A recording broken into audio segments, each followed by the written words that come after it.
Hi guys, ngayon ay gagawa tayo ng flight ng ating float fishing equipment guys. Ito ay yung rocket float natin. So, yung original na flight ay nasira. So, nag-trace ako draw ako ng pattern ng ganun na flight guys. So, yun ang ikabit natin. So, copy ko lang yung sa kabila, yung length niya at saka yung width. So, ganun lang. Nag-trace lang ako. Naggawa ako ng yung pattern niya.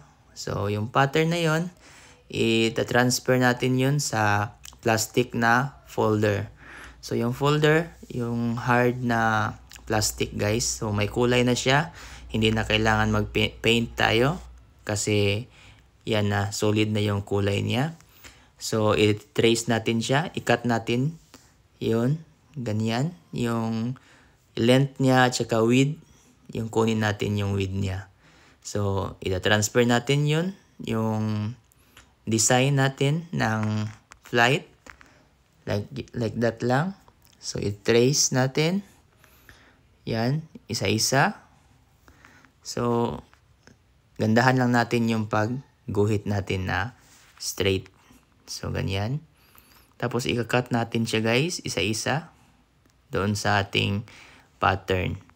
So, yung pattern na yun ang ikakabit na natin doon sa ating puwit ng ating float. So, ganyan lang siya guys. Ganyan. So, yung distance ng yung distance, siguraduhin nyo lang na balance guys para hindi mag-ikot-ikot pag itapon nyo yung yung flight nyo. Yung rocket flight nyo ay matulin yung lipad pag maganda yung balance ng inyong flight. So, ganyan lang. Hiwain lang natin siya ng cutter at saka i-testing natin kung okay na ba yun siya. Yung slot na yun. Hindi masyadong malalim, sakto lang. So, ganyan lang. Tansyahin nyo lang guys yung lalim ng inyong cut. So, pagkatapos niyan guys ay magtimpla kayo ng epoxy. So, ganyan yan. Testing na natin na okay na siya.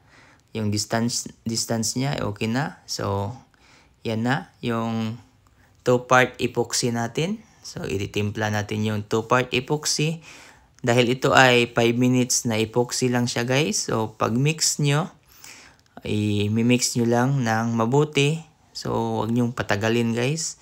So, itira nyo kaagad doon. Lagay nyo ng pandikit doon sa sa flight nyo.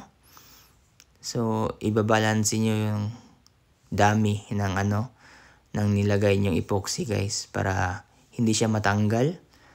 Ganyan siya.